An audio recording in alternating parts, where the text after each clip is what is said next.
The morning had barely begun in the quiet town of Willow Creek when the call came in. A muffled, hesitant voice belonging to a teenage boy who seemed to wrestle with his own words as he tried to explain that he had found something strange, something moving inside a sealed shoebox behind the old gas station at the edge of town, a place mostly forgotten except for the occasional traveler or trucker passing through.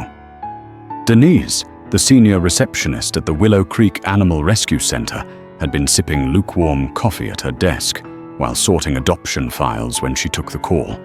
And though she'd heard countless stories over her 12 years there, neglect, abuse, abandonment, something about the boy's voice, his tremor, his struggle to form sentences, sent a jolt down her spine. She immediately radioed the on-call rescue technician, a quiet and compassionate young man named Matteo, who had joined the center just a year earlier after completing his veterinary assistant certification. Someone whose calm nature and steady hands had already made him beloved among both animals and staff. Matteo didn't ask many questions. He'd learned early on that hesitation could mean the difference between life and death. So he grabbed his kit, wrapped himself in his faded navy jacket, and headed out in the rescue van through the misty roads that wound between the pine trees and sleepy homes of Willow Creek, the silence of the early morning pressing heavily against the windows as he approached the rundown gas station that sat alone beside the stretch of highway like a forgotten relic of another era. There, standing beside the green dumpster and looking incredibly small in his oversized hoodie and scuffed sneakers, was the boy, freckles dotting his pale face, his hands buried in his pockets as he nervously chewed the inside of his cheek, and beside him sat the shoebox, a battered Nike box with faded lettering, duct tape across the lid, and dark stains soaking through the bottom corners. Matteo parked the van and approached slowly, crouching near the box as he spoke softly, reassuring the boy, thanking him for calling, asking if he had touched it or opened it. And when the boy shook his head, Matteo took a deep breath and gently peeled back the tape, lifting the lid with the practiced care of someone who had opened too many boxes that held too many heartbreaks. And what he saw inside would haunt him for a long, long time. Curled into the smallest corner of the box was a tiny, emaciated brown puppy, no larger than a softball, its fur matted and soaked, shivering so violently it looked like a leaf caught in the wind, its ribs sharp beneath the skin, eyes crusted nearly shut, and its nose dry and cracked like old leather. But beside the puppy, curled tightly into its side, buried into its frail warmth, was something else, something unexpected and even more devastating. A tiny grey kitten, so small she could have fit in a teacup, with one leg bent at an unnatural angle, blood dried around one ear, and her breathing so shallow Matteo wasn't sure at first if she was alive. The puppy, despite his own suffering, was licking the kitten's forehead, his tongue barely moving, a gesture so pure and instinctive that it broke something inside Matteo, who had seen cruelty and despair before, but had never witnessed such desperate love between two creatures who had been abandoned to die. He whispered to them, gently lifting the puppy first, who whimpered softly but didn't resist, and then the kitten, who stirred weakly, her tiny body twitching against the cold, and as he placed them both into a heated transport crate, wrapping them in soft towels, he glanced back at the boy and saw tears tracking silently down his cheeks, and the boy whispered, "I didn't know what else to do," before running off into the early morning fog. Matteo didn't chase him. He had more urgent matters now, and as he sped back to the shelter with his fragile cargo, he radioed ahead to alert the medical team, his voice cracking slightly as he described what he had found. And when he arrived, the team was ready. Dr. Hensley, the gruff but brilliant head veterinarian, Lila, the veterinary nurse with bright pink hair and a heart so big it barely fit in her chest, and 2 volunteers who dropped everything to help, clearing a treatment table and prepping emergency fluids, antibiotics, and warming lamps. The puppy was named Teddy almost immediately. Lila whispered the name as she cradled him against her chest, remarking how his oversized paws reminded her of a stuffed bear. And the kitten, so delicate and ghost-like, was named Luna, after the crescent-shaped patch of white fur over her eye. They were separated briefly for medical care, and Teddy howled with such raw grief that Lila had to wrap him in a blanket and let him watch Luna from across the room just to get him to calm down. And when Luna was stabilized, her leg confirmed to be fractured, her ear stitched, the temperature slowly climbing back to normal, they were placed in the same recovery pen, where Teddy crawled over and nestled himself around her like a shield, refusing to sleep unless his body was touching hers. Word of the shoebox discovery spread like wildfire after Denise posted a single photo on the shelter's Facebook page. Teddy curled around Luna, both of them asleep under a fleece blanket with IV tubes taped to their tiny limbs, and the image struck a chord far beyond the borders of Willow Creek, traveling across social media with thousands of shares, hundreds of comments, and donations pouring in from as far as Oregon and Maine and even Canada, all with notes that read, "For Teddy and Luna," or "To help the shoebox babies." The shelter was overwhelmed, in the best way, and for the first time in a long time, they had to assign a volunteer just to answer emails from people asking to adopt the pair or to send them toys, bedding, even tiny sweaters. But the healing process was long and filled with moments of fear. Luna developed an infection after surgery, and there was a tense 48-hour period where her fever spiked and she refused to eat, during which Teddy refused to sleep, choosing instead to sit beside her, licking her ears and resting his head on her side as if willing her to survive. And somehow, she did, pulling through with a quiet strength that made even Dr. Hensley shake his head in awe. Their bond grew stronger by the day. When one cried, the other responded instantly. When one was moved, the other followed. They shared food, toys, blankets, even a habit of dragging their bowls next to each other before mealtime. And soon, Teddy's fur began to soften and grow, revealing a warm, golden cinnamon coat, while Luna, once a limp, broken thing, now pounced and played with a fierce determination, learning to walk on 3 legs with surprising grace. The shelter decided early on that they could never be separated. There would be no individual adoption for these two, and they made that clear in every post, every video, every story update. Still, dozens of applications poured in each week, but none felt right until Grace appeared. A retired pediatric nurse in her 70s, a widow with no children, but a heart bursting with love, and a home filled with sunlight, quiet jazz, and shelves lined with books and plants and cat figurines. She had seen their story on the news, clipped the article, and made the trip to Willow Creek with a bag full of homemade treats and a blanket she had knitted just for them. The moment she sat down in the meet and greet room, Teddy waddled over and placed his head on her knee, while Luna curled up on her foot like a slipper, and Grace cried. Not softly, but with deep, echoing sobs as she whispered, "You're safe now, babies. I've been waiting for you." And that was that. Papers were signed, photos were taken, and the staff lined the hallway in tears as Grace carried Luna in one arm and led Teddy by a little blue leash, both animals looking back one last time as if to say thank you before stepping into the next chapter of their lives. But their story didn't fade. Grace began posting updates weekly, photos and little journals of Teddy lounging in the sun, Luna watching birds from the windowsill, their synchronized naps, their unbreakable bond, and the online community swelled into a global following.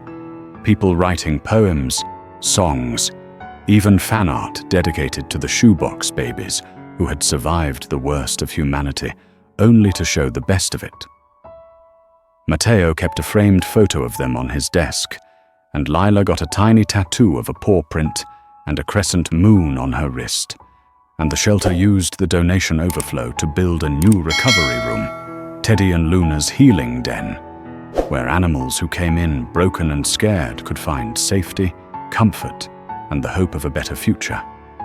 Still, the question of who had abandoned them loomed over everyone until, months later, a private message arrived in the shelter's inbox, a blurry photo of a boy holding the same shoebox, laughing with a friend, a timestamp and geotag intact. The police traced it to a nearby town and arrested 2 teenagers who confessed under questioning that they had just wanted to see what would happen, showing no remorse until they were confronted with the thousands of letters, the photos, the outpouring of love that Teddy and Luna had inspired. The court sentenced them to community service and mandatory education on animal welfare, and though justice felt hollow compared to the suffering they had caused, it brought closure to the shelter and to Grace, who chose not to focus on anger, but on the miracle of survival. Every night before bed, she would sit in her old rocking chair, Luna perched on her shoulder, Teddy at her feet, and she would read aloud. Fairy tales, gentle stories, poems, and sometimes she would whisper to them, "You were born in darkness, but you chose love instead of fear."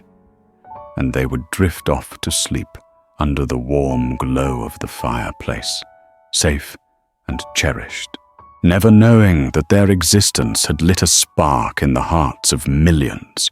A reminder that even in a world that sometimes forgets how to be kind, love still finds its way, even if it begins in something as small, as tragic, and as powerful as a shoebox behind a dumpster. And so their days unfolded like pages in a book no one wanted to close, each moment richer than the last, filled with warmth and healing and a sense of belonging that neither Teddy nor Luna had ever known before.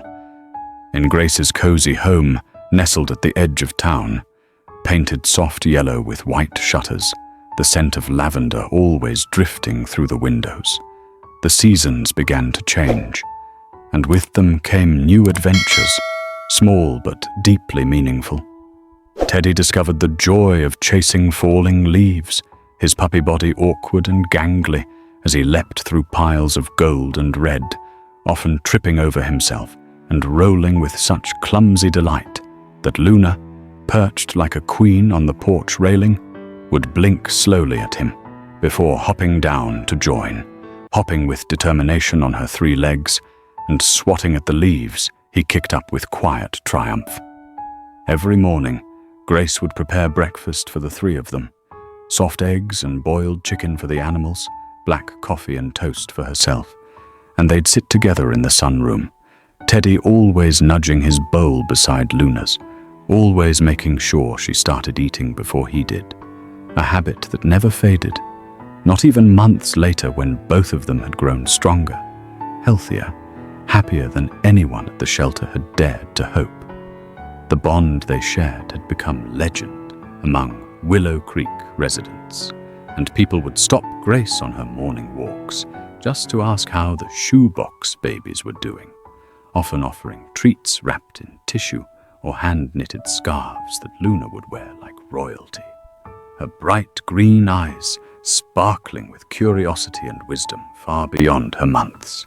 Teddy, ever the gentle protector, walked proudly beside her, with his tail curled high and his tongue lolling, checking every bush and shadow, as if still guarding her from whatever ghosts they had left behind.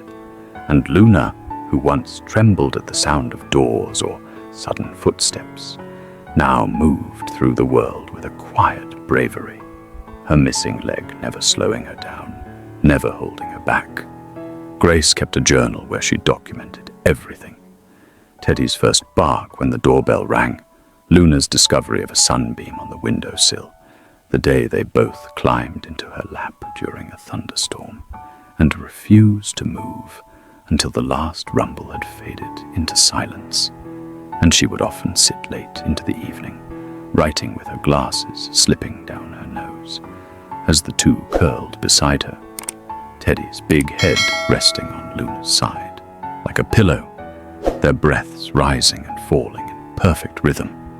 It wasn't just healing they had found, it was purpose, a kind of quiet mission to remind everyone they encountered that love didn't need to be loud or perfect to be powerful, that even the smallest hearts could carry the heaviest burdens and still learn how to beat with joy.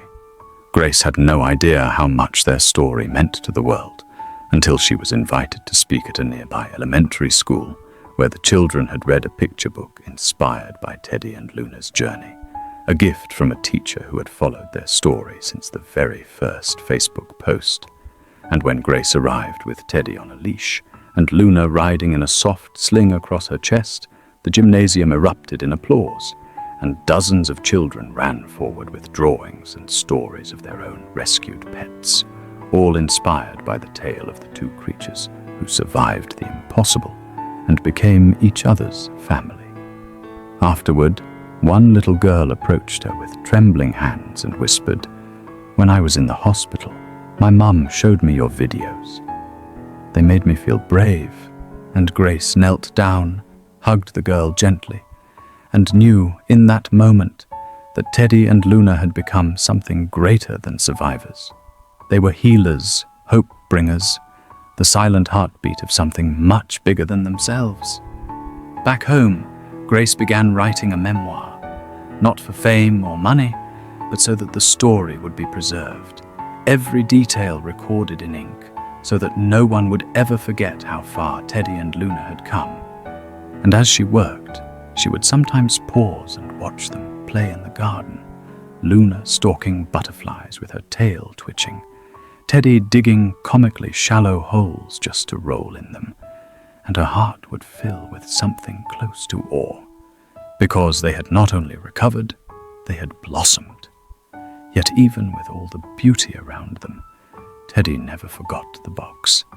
He would sometimes wake from dreams with a whimper, pacing the hallway until Grace came to sit beside him, rubbing his ears and whispering that he was safe now, that Luna was okay, that no one would ever hurt them again. And each time, Luna would eventually emerge from wherever she was sleeping, hopping quietly to his side, brushing against his shoulder with her soft purrs, and he would settle instantly, as if the world made sense again in her presence. The shelter staff visited often, sometimes bringing new animals for Grace to foster temporarily, and Teddy and Luna would greet each one with cautious kindness, but never bonded quite the same way. They remained a pair, indivisible, a single soul split between two bodies, and everyone who met them felt it immediately. This was not an ordinary friendship, but something sacred, born from shared pain and nourished by unconditional love. As time passed, Grace's health began to fade in the gentle way it sometimes does with older hearts. Nothing sudden, just more naps in her chair, more quiet sighs as she moved through the kitchen. But Teddy and Luna noticed before anyone else, following her more closely, lying beside her bed at night, waking her with gentle nudges if she fell asleep in the garden chair too long.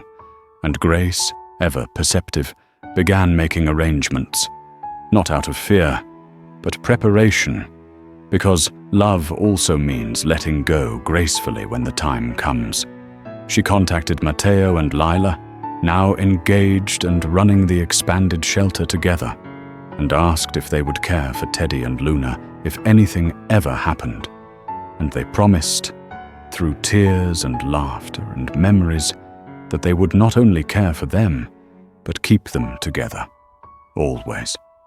But fate had its own sense of mercy, And one soft autumn afternoon, Grace passed peacefully in her sleep, wrapped in her favorite blanket, with Luna curled beside her neck, and Teddy nestled at her feet. And when the paramedics arrived, they found not grief, but stillness, as if the whole house had paused to honor the passing of someone truly good.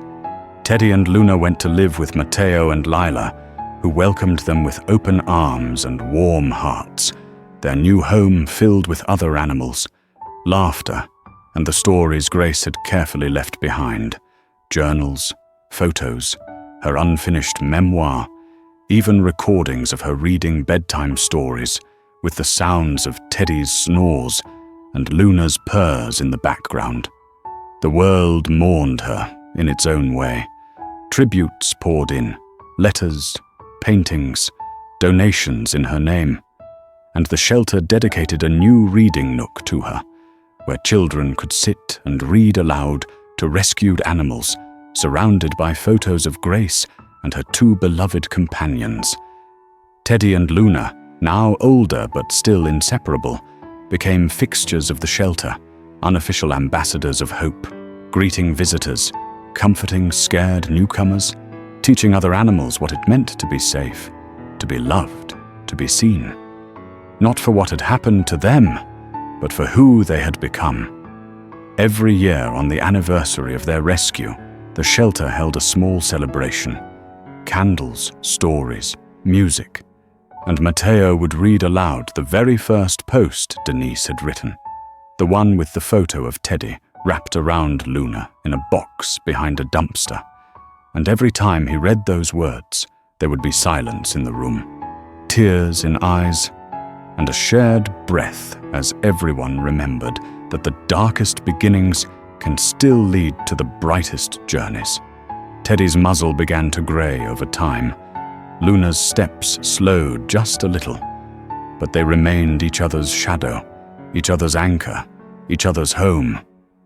And in the still, quiet moments, when the shelter was closed and the night wrapped softly around the building, you could still find them curled together on a single cushion, breathing in unison, hearts beating gently as one, reminding the world that love, once found, never truly fades.